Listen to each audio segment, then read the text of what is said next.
We put the actor in a straitjacket, the playwright under wraps, the audience off in another room where we don't have to speak to it. And then we've added another hazard. We've slowed everything down. Because everything else is real, time has to be real too. After all, the scientific processes are slow processes. Meticulous, painstaking, very thorough. As unhurried as the rhythm of that clock on the mantelpiece up there. Nothing the playwright writes can happen any faster than it would happen in such a living room with just such a clock ticking away. Now, Shakespeare had no clock, so he could play all sorts of unscientific tricks with time. Do you remember how he picked up Romeo, running away from the friends who had been kidding him about his love affairs? He jests at scars that never felt a wound. And do you remember how long it took for Romeo to get into Juliet's garden and the famous balcony scene? Just one line, and then... But soft, what light through yonder window breaks. It is the east, and Juliet is the sun. Arise, fair sun, and kill the envious moon, who is already sick and pale with grief, that thou, her maid, art far more fair than she. Be not her maid, since she is envious. Her vestal livery is but sick and green, and none but fools do wear it. Cast it off. It is my lady. Oh, it is my love. Oh, that's quick work. Passion has popped up pretty rapidly. One line, and we're into the romantic heart of the scene, hurrying on toward the emotion that the audience has come to see and to hear and to share. In our own box set, we wouldn't be accurate observers if we did it that swiftly. So we do it this way. Since there is a real doorbell to be rung, Romeo must ring it. And since it wouldn't be at all realistic if someone answered it immediately, we must wait long enough for that maid out in the kitchen to hear it. Of course, we have some interior decoration to look at while we're waiting. Ah, she's heard it. But she's been working out in that kitchen. Her hands are dirty. And you can't turn a realistic doorknob with dirty hands. Even now, we may be ahead of ourselves. If that maid isn't just a maid, but a comedy maid, she'd come in something like this. All right. I'm coming.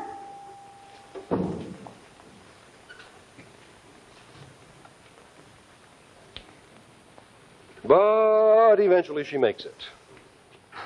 Of course, Romeo's never been here before, so there are certain formalities to be got through. Yes, sir. Hi. Is Capulet in?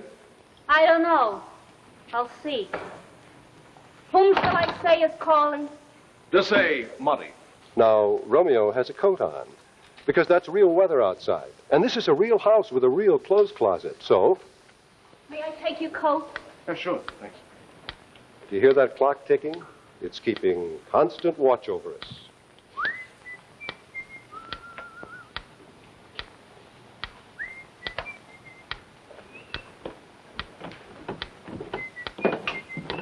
Nice place. It is a nice place, with nice furniture to sit on. Won't you sit down? And Romeo's a polite young fellow. Thank you.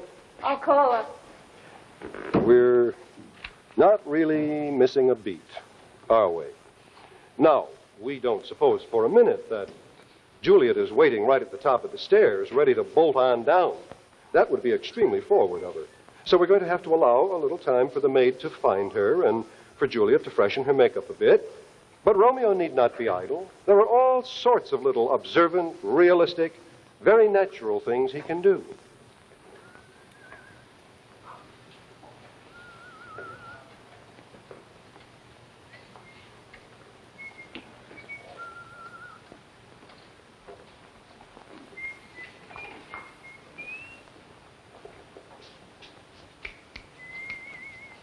He's glanced at Father's picture there, wondering what the old boy is like.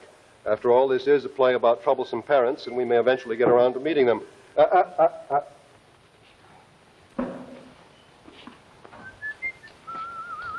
soft.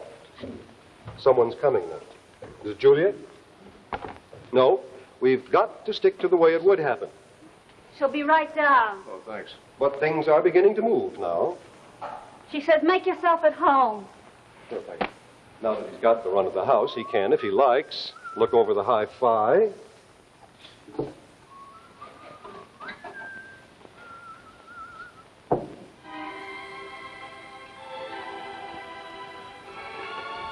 Ah, here she is.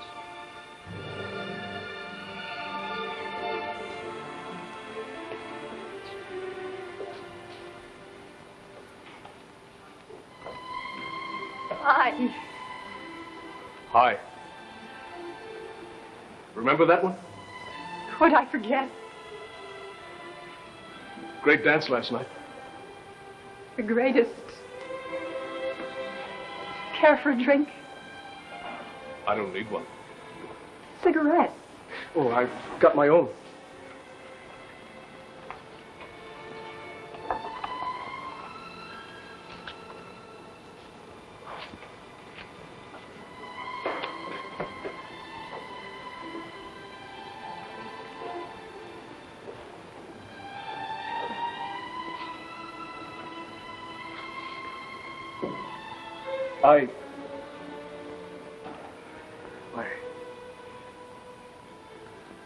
I hate those filter tips you smoke.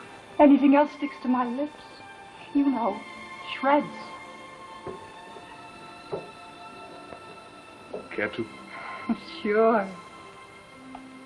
But, of course, something's got to be done with that cigarette. And there's the telephone to be answered. In life, telephones do ring at just this time. We'll get to that love scene eventually, and these two kids will wind up in some kind of trouble, but it's all going to happen much later in the evening. The rhythm of realism, the rhythm of that ticking clock, holds us back. Now, this delay means something else. It means that over the evening as a whole, moving this slowly, we're not going to be able to pack as much into the play, as much emotion, as much activity, as many exciting scenes. We're chained to the scientist's glass slide and to the realist's box set. Well, chained. Are we chained? Are we really chained, boxed in forever? If you've been going to the theater at all during the past 5 or 10 years, you may have noticed some most peculiar things beginning to happen.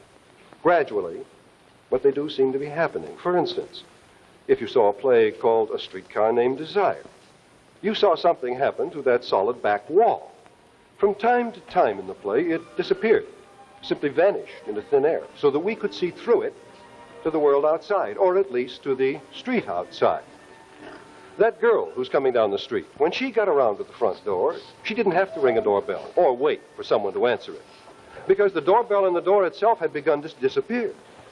In this play, and in plays like Death of a Salesman, The Glass Menagerie, and quite a few others, the side walls began to loosen up, to give way, so that our eyes could roam beyond that box, into the streets and alleys, onto the porches and terraces, and even up toward the sky outside.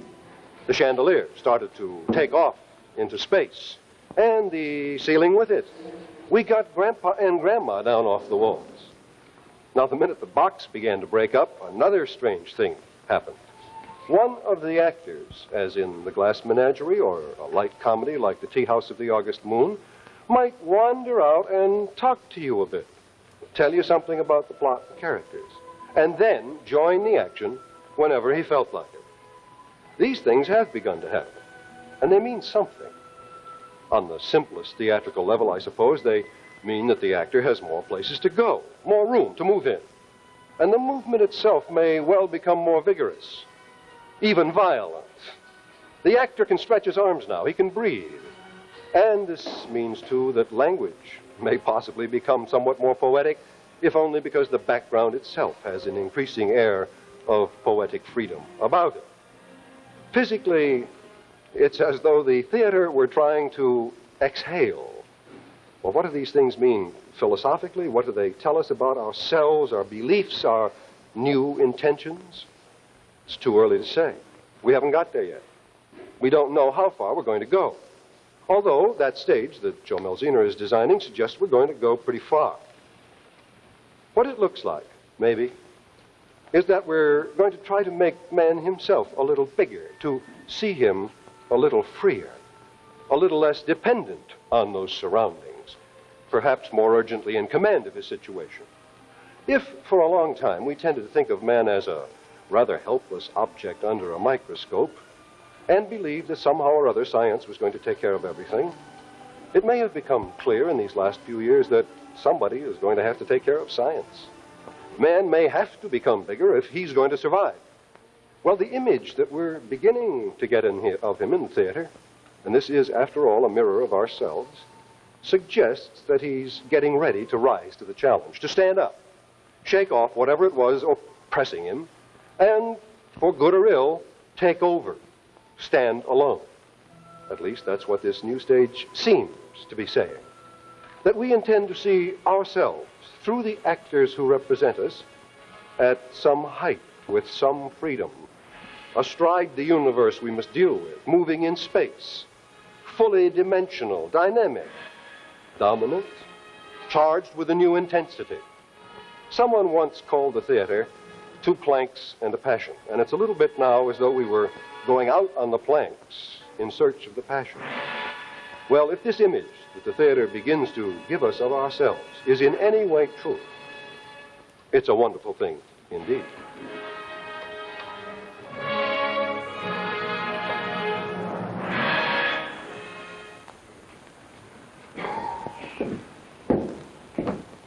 That was Walter Kerr in a survey of the styles of acting and of playwriting that were dictated by the physical conventions of the theater of various periods.